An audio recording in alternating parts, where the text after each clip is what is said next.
Billionaire's son was failing every test until the maid's daughter showed him this secret. Perfect, thanks for the clarity. You ever see a moment so tense you swear the air itself could snap? That's exactly what it felt like in the Aldrich mansion study that night. Daniel's father, Harold Aldrich, billionaire real estate kingpin, stood at his son's desk with papers scattered like fallen leaves. His voice thundered, a mix of rage and disappointment. How could you let it come to this? Do you realize what's at stake? And right there, in the corner of the room, stood Maria, the maid's daughter, calm, steady, holding a notebook against her chest like a loaded weapon, because in it was the one secret that could unravel everything Daniel had stolen. Funny thing is, a few months earlier, Daniel couldn't pass a single test. Not one. He wasn't just failing, he was tanking so badly that expulsion was practically guaranteed. His father's empire had prestige, reputation, legacy. And here was the golden heir, about to crumble under the weight of a basic algebra exam. But Daniel, he wasn't stupid. No.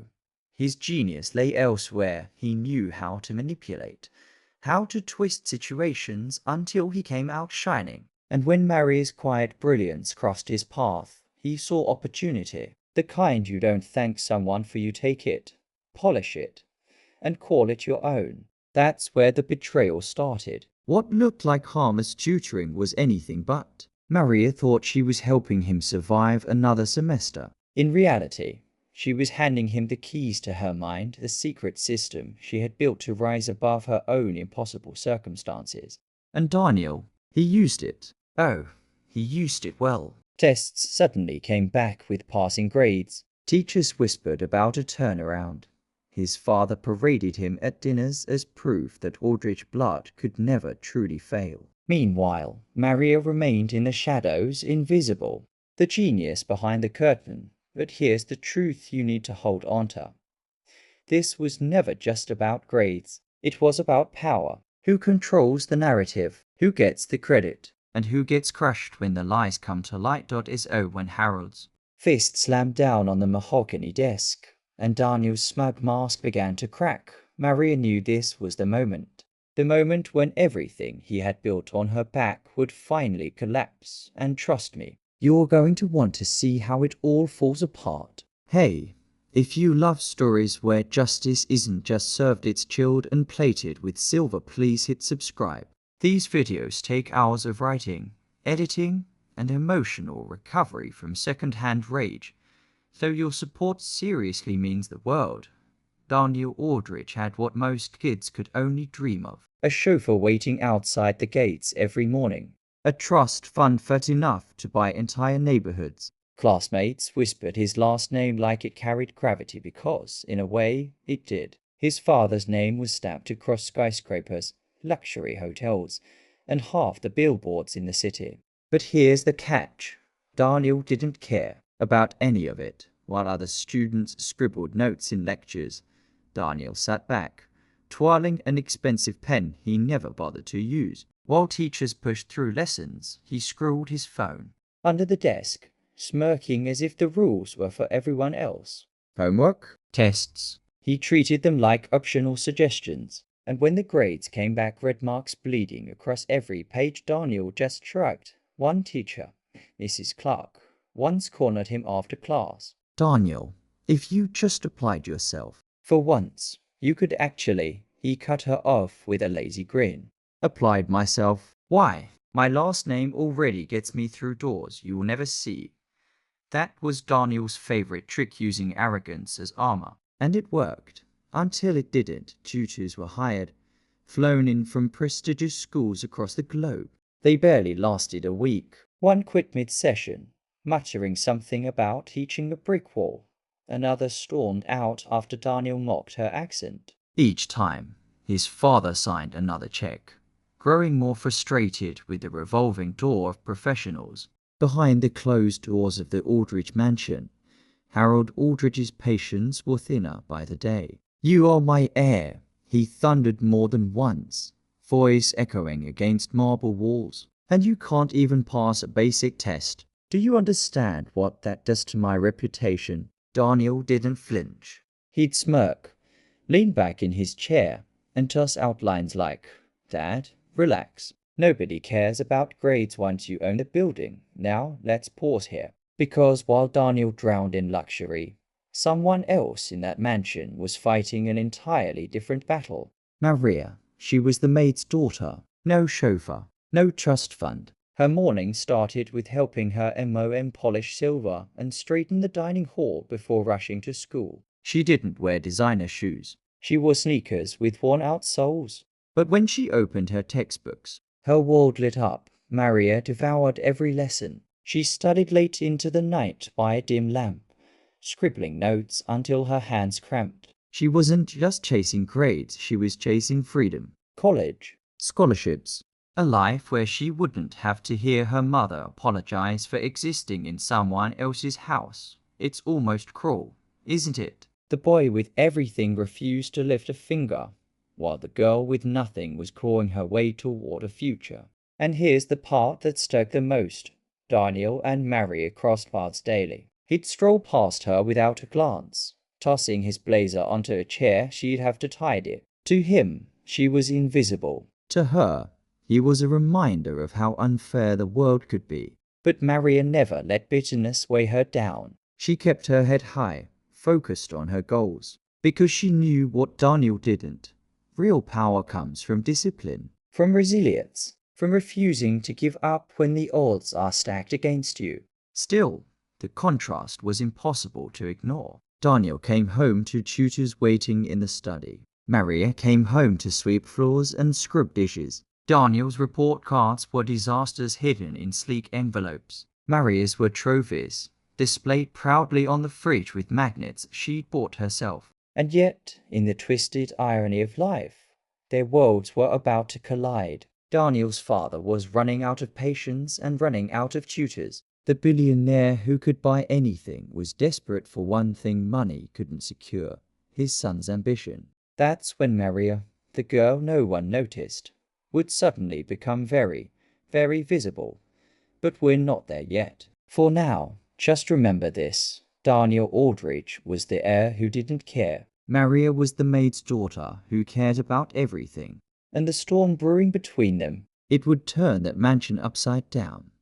So tell me, do you think being rich automatically makes school easier or harder? Drop your thoughts in the comments, because I've seen both sides of this story play out. Harold Aldridge had reached his breaking point. One more failing grade had landed on his mahogany desk, and this one wasn't just bad, it was catastrophic. A big, bold red F scrawled across the top of Daniel's exam. The man who could negotiate billion-dollar deals sat there, staring at a high school report card, like it was the end of the world. That night, his fury spilled into the dining room. "You're done embarrassing me," Harold snapped, slamming the paper down so hard the china rattled. "If you don't improve, I'm cutting you off. No more cars, no more allowance, no inheritance." Daniel blinked at him, slow, almost bored. Then he smirked. "You wouldn't dare. You need me." But Harold wasn't bluffing this time. His voice dropped, icy and final. "You've got one chance. One. And if you blow it, you're on your own." Now, here's the twist. When all the private tutors had quit, when the endless parade of experts had failed, Harold turned in desperation to Maria. Yes, the maid's daughter taught her tea first. She thought it was a joke. Harold calling her into his study, folding his hands like he was about to offer her a business deal. "Maria," he said, "you're top of your class, aren't you?" She nodded, wary, then helped Daniel. "Tutor him. I'll make it worth your while." Her first instinct. No way. Daniel had spent years looking down on her, tossing casual insults as if she were furniture. She wasn't about to spend hours helping him fix messes he created for himself. But then she thought about her MOM, about overdue bills, about how Harold's money could cover exam fees and textbooks her scholarships didn't. So Maria swallowed her pride, nodded once, and agreed, and that's how the unlikeliest tutoring arrangement began. Their first session was rocky, to say the least. Maria showed up in the massive library, a notebook clutched to her chest, while Daniel lounged across the couch like a king waiting to be entertained. "So," he drawled, "you're supposed to fix me." "Good luck." She didn't rise to the bait. She simply sat across from him, laid out her notes, and said, "Open your textbook." He smirked, flipping it shut instead. "You really think I need you?" Maria's eyes narrowed. "No, but you need someone, and since everyone else quit, I guess you're stuck with me." The silence that followed was sharp. For the first time, Daniel didn't have a comeback, session after session. Maria pushed him harder than anyone ever had. She didn't care about his last name. She didn't let him shirk off mistakes or charm his way out of work when he rolled his eyes. She snapped, "Focus," when he got an answer wrong. She made him redo it again and again when he tried to flirt his way out of equations. She deadpanned, "Your father's money can't solve for X," and slowly, painfully slowly, something started to shift. The grades ticked up. Not by much at first, but enough for teachers to notice. For the first time in years, Daniel wasn't failing everything. He was passing. Barely, but passing. And here's the kicker. Daniel didn't give Maria the credit when Harold noticed the change. He clapped his son on the shoulder. "Finally, you're shaping up," Daniel grinned. "Told you I just needed to get serious." Maria sat in the corner of the study, silent, her notebook closed on her lap. She wanted to protest, to say, "Actually, it's because I've been teaching him how to think for the first time in his life." But she bit her tongue, because she wasn't doing this for Harold's praise. She was doing it for her future, for the chance to ease her mother's burdens. Still, it stuck. Watching Daniel bask in applause he hadn't earned, and the arrogance only grew. One afternoon, after a quiz came back with a rare B-, Daniel tossed the paper onto the desk and leaned back with that signature smirk. "Guess I'm a genius after all." Maria's pen froze mid-sentence. "You're welcome," she muttered. He glanced at her, pretending not to hear. "What was that?" She looked him dead in the eye. "I said you're welcome." For a moment, the smirk faltered, but then it returned, sharper than before. "Careful, Maria. Don't start thinking you're the reason I'm improving." "I just needed a push." That was the first glimpse of the storm brewing beneath his charm. The arrogance wasn't just a shield anymore, it was a weapon. And Maria realized Daniel wasn't learning gratitude. He was learning how to turn her brilliance into his stepping stone. The uneasy dynamic solidified over the next weeks. She taught. He absorbed, then claimed the spotlight. She corrected, he boasted. And each time his father applauded him. Maria's silence grew heavier, but she was watching. She was keeping track, because deep down she knew people like Daniel don't just take help. They take credit. They take advantage, and one day, they take too much. "So, let me ask you, would you help someone who always looked down on you if they suddenly needed you? Or would you let them crash and burn?" "I know what I'd do, but I'm curious about you." Drop it in the comments. Maria never meant to share it. Her system wasn't some miracle hack, it was her lifeline. A method she built piece by piece over years of late nights and cramped notebooks. Flashcards layered with color codes. Memory tricks tied to rhythms and patterns. A way to break down complex concepts into bite-sized steps so clear, even exhaustion couldn't blur them. To Maria, it wasn't just a study technique. It was survival. But Daniel had a way of pressing. He sat through her lectures half engaged, until one day he finally leaned forward and asked, "Okay, how do you do it? You don't just read and magically remember everything. What's your secret?" Maria hesitated. Then, against her better judgment, she opened her notebook. "This," she said, sliding it across the desk. "My system." He flipped through the pages, eyebrows raising. Lines of color-coded notes. Mnemonics scribbled in the margins. Timetables she'd built to structure every hour of study. To him, it looked obsessive. To her, it was brilliance taught at first. Daniel treated it like a joke. Seriously? Doodles and highlighters. But when she forced him to actually use it, breaking chapters into chunks, repeating key points aloud, drilling with flashcards, something shifted. Slowly, painfully, Daniel's test scores began to climb. The first pass was shaky, a C-, barely scraping by. But compared to his usual disasters, it was revolutionary. Then came a BN, another C, a B+. Small victories stacking into something undeniable. Teachers noticed. Daniel, this is surprising progress, one of them said, trying not to sound shocked, and at home, Harold Aldrich practically beamed. At dinner, he raised a glass to his son. Now that's the Aldrich spirit, he declared.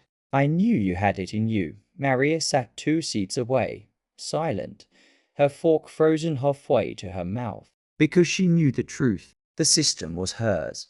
The progress was hers. Daniel hadn't turned it around. He'd borrowed her map and claimed he'd found the treasure oddity first. She brushed it off. She didn't need the credit, she told herself. She just needed the paycheck. But as the weeks passed, Daniel's arrogance began to curdle into something darker. He started slipping subtle lies into conversations. When Harold asked how he was managing, Daniel would shrug casually. I just figured out a new way of organizing my notes. Maria would glance up, ready to correct him. But Harold was already nodding. Impressed, one night after a study session, Daniel leaned back in his chair, grinning. You know, I could sell this system of yours. Mine, she corrected flatly. He smirked. Sure, but who's going to believe the maid's daughter came up with it? People expect brilliance from me, not you. The words landed like a slap. Not shouted. Not cruel on the surface, but poisonous all the same. Maria packed her notebook, jaw tight. For the first time, she saw it clearly. Daniel wasn't just using her. He was rewriting the story, one smug smile at a time. And the worst part, it was working. Teachers congratulated him in class. Harold paraded him at business dinners, boasting about his son's innovative study habits. Even Daniel's classmates, who once laughed at his failures, began whispering about his sudden improvement. Meanwhile, Maria faded further into the background, the invisible shadow holding up the air. She tried to remind herself why she agreed in the first place: her mom's bills, her own college dreams. But the more Daniel stole her work, the heavier the resentment grew. Because it wasn't just about grades anymore. It was about control, about power. And one evening, when Harold clapped his son on the back, declaring, "You've finally proven yourself, Daniel," Maria realized something chilling. This wasn't the end of Daniel's scheme. It was just the beginning. That's when Maria realized. Daniel wasn't just using her, he was planning something far worse. Maria always knew Daniel loved attention. What she didn't know, at least not until that morning, was how far he'd go to steal it. He started with an announcement over the school pass system. This Friday, Daniel Aldrich will be presenting his innovative new study method at assembly. Teachers, students, don't miss it. Maria nearly dropped her books. His study method. By Friday, the auditorium buzzed like a hive. Teachers leaned forward with cautious curiosity. Students whispered, already guessing at the punchline. After all, Daniel was famous for skipping class, not leading it. But then he stepped onto the stage. Crisp blazer, polished shoes, an almost theatrical smirk. And in his hands, Maria's notebook. Good morning, Daniel began, voice smooth and confident. For years, I struggled with academics. Nothing worked. Until I discovered a system, one I created, that completely changed how I learn. Maria's stomach flipped. One I created. On the screen behind him, slides appeared. Color-coded notes, flashcards, mnemonics tied to rhythms and symbols. All of it her handwriting. Her structure cleaned up and polished, but unmistakably hers. The crowd leaned in, impressed. Daniel strolled across the stage like a seasoned speaker. It's simple, he said, clicking through slides. Chunk the information, review in cycles, assign patterns. Anyone can master it. He even used her phrases, word for word, and the applause that followed. Deafening, Maria sat in the back row, cheeks burning, fists clenched tight in her lap. Every line felt like a knife twisting deeper. She wanted to stand up, shout the truth, but the voice in her head whispered, "Who would believe you?" When the assembly ended, students swarmed Daniel. "Genius, man," one said, clapping his shoulder. Another joked, "About time you stopped being useless." Teachers congratulated him too. "Brilliant thinking, Daniel," one remarked. This could help so many students. And Maria? She was invisible. She tried to push through the crowd, her voice trembling as she muttered, "It's not his, it's mine." But laughter followed her like an echo. "Sure, Maria," someone snickered. The maid's daughter came up with a revolutionary study system. Right? Humiliation spread like wildfire. By lunch, rumors painted her as jealous, desperate, and petty. "She's just Peter Daniel finally figured it out," one girl whispered loudly at the next table. Maria sat alone, tray untouched, fighting the sting in her eyes. That evening, Harold Aldrich arrived at dinner glowing with pride. "Daniel, your presentation was outstanding. I've already had calls from parents asking if you'll tutor their kids." Imagine the Aldrich method spreading across the district. Maria froze. The Aldrich method. Daniel smirked at her from across the table. Not a word, not a thank you, just that look. The silent message was clear, a one. "Stay quiet." Later, as they cleared the dishes, Maria finally snapped. "You stole it," she hissed. "Every word, every page, it was mine." Daniel didn't flinch. He dried a glass slowly, deliberately, then glanced over his shoulder. "Correction," he said softly. "It was yours. Now, it's mine. And the world believes it." Her throat tightened. "Why? You have everything already. Money, power, exactly." He cut in, turning to face her. "And now I'll have brilliance, too. People expect greatness from me, Maria. From you. They expect nothing. That's why your system matters more in my hands than in yours." The casual cruelty in his tone was worse than any scream. Maria wanted to argue, to fight back, but the truth clawed at her chest. He was right. In this world, her voice didn't carry weight. She was the maid's daughter. He was the heir. His lies would always be louder than her truth. For weeks, Daniel basked in his stolen glory. Teachers praised him. Parents requested workshops. Harold even hinted that universities might be interested. Meanwhile, Maria worked silently in the shadows, tutoring him for exams he barely touched, watching as her methods propelled his reputation higher and higher. The betrayal burned, but it also lit something new inside her at night. When the house was quiet, she sat at her desk and rewrote her system. Not just the notes he'd stolen, but an evolution of them. Stronger, sharper, beyond anything Daniel could even comprehend.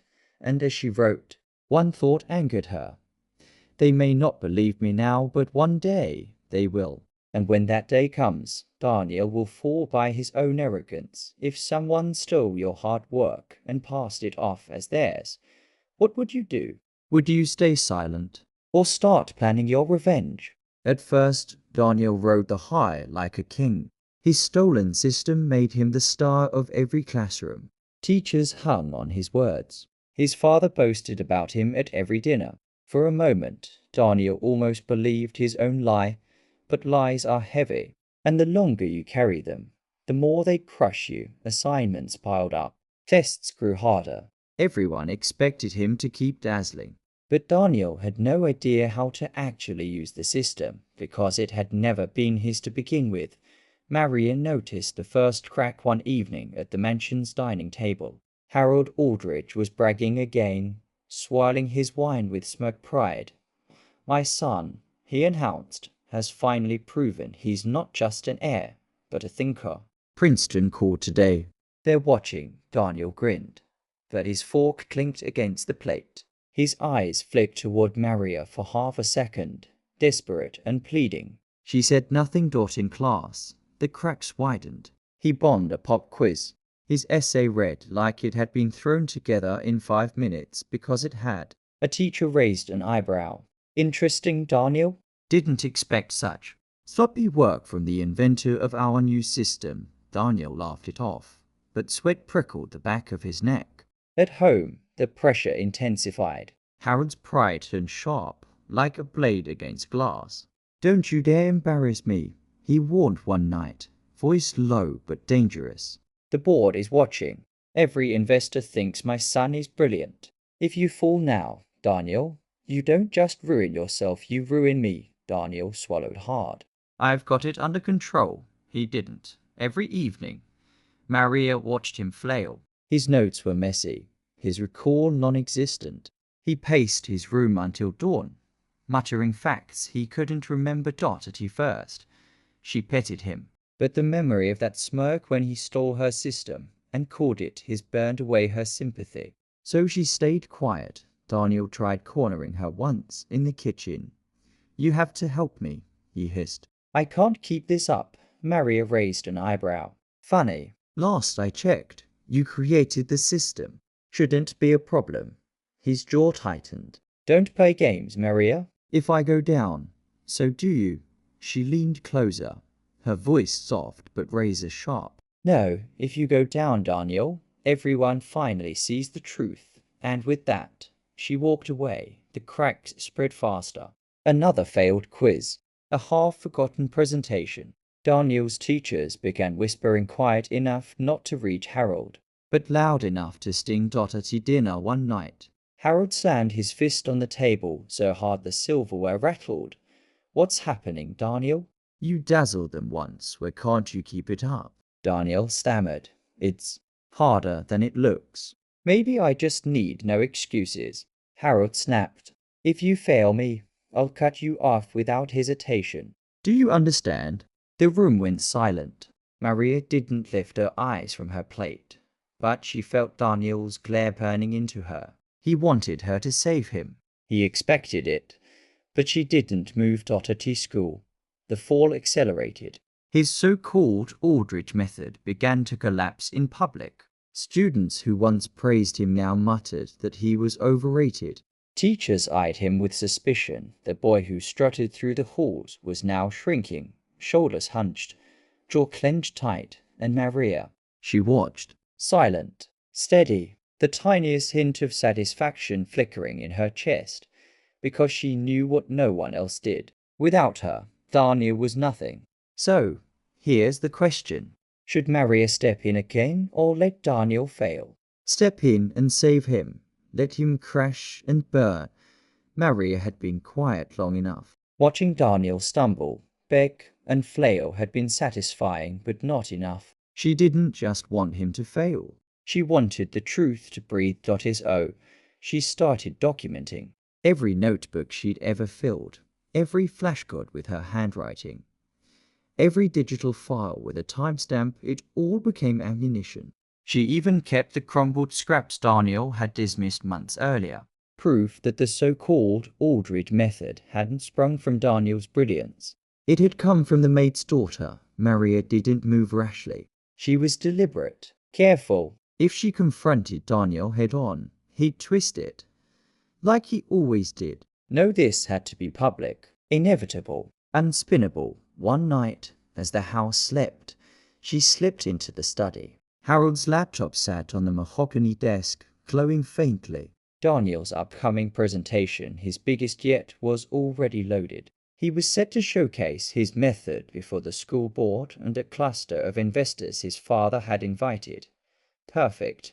Maria didn't change the slides. That would have been too obvious. Instead, she copied them, built her own deck, and tucked her evidence inside. Clean, simple, undeniable. Each step of the method in her handwriting. Each improvement tracked with dates long before Daniel ever touched it. When the day came, Maria stayed calm. Daniel strutted to the front of the auditorium, wearing a suit that probably cost more than her mother's yearly salary. His voice boomed with confidence, even as sweat gathered at his temples. Today, he announced, I'll be showing you the innovation that changed the way I learn. Maria waited in the wings, laptop in hand, heart steady. Timing mattered. She didn't need to expose him immediately. She needed him to climb high enough on his lie that the fall would shatter him. And then, just as he clicked to the core of the system, Maria stepped forward. "Excuse me," he said, her voice clear, carrying through the auditorium. "I think you forgot something." The room stilled. Daniel froze, eyes wide. Maria walked to the projector, plugged in her drive, and let her version flicker onto the screen. The handwriting was unmistakable. The dates undeniable. She didn't yell, didn't gloat. She simply explained, steady and professional, how she had developed the system. The board members leaned forward. Teachers whispered. Investors frowned, and Daniel, he looked like a puppet with the strings cut. Harold's face went crimson. His jaw locked, hands white-knuckled on the armrest. The room wasn't just watching Daniel, they were watching the Aldrich name unravel in real time. Maria stepped back, letting silence do the work. And that's when the weight of it landed. Daniel hadn't just stolen homework. He had stolen a future, but she had taken it back, piece by piece, with the precision of a surgeon, because this wasn't petty payback. It was precision. And trust me, the fallout from that moment, it was only just beginning. The silence in the auditorium was suffocating. You could almost hear the weight of Daniel's mask cracking. His mouth opened, but no words came. His father's gaze bored into him, sharp, furious, and unrelenting. A teacher finally broke the silence. So, this method wasn't Daniel's at all. Maria didn't gloat. She didn't need to. Her evidence had spoken for her. The handwriting, the dates, the files, it was airtight. The room knew the truth. Daniel tried to laugh it off, but the sound was hollow, desperate. She's lying. She must have copied my work. Maria tilted her head, calm as ever. Funny. These notes are dated months before you ever touched them. Would you like me to show the saved versions on my laptop? The timestamps don't lie. The board members exchanged looks. Investors shifted in their seats. Harold Aldrich's empire of pride trembled on its foundations, and Daniel, he looked smaller than ever, shrinking in the very space where he had strutted minutes earlier. The headmaster cleared his throat. "Miss Maria, this is extraordinary. Have you considered presenting this system formally? It could change how our students learn." For the first time in years, Maria felt seen. Not as the maid's daughter, not as a background shadow, but as herself, brilliant, determined, undeniable.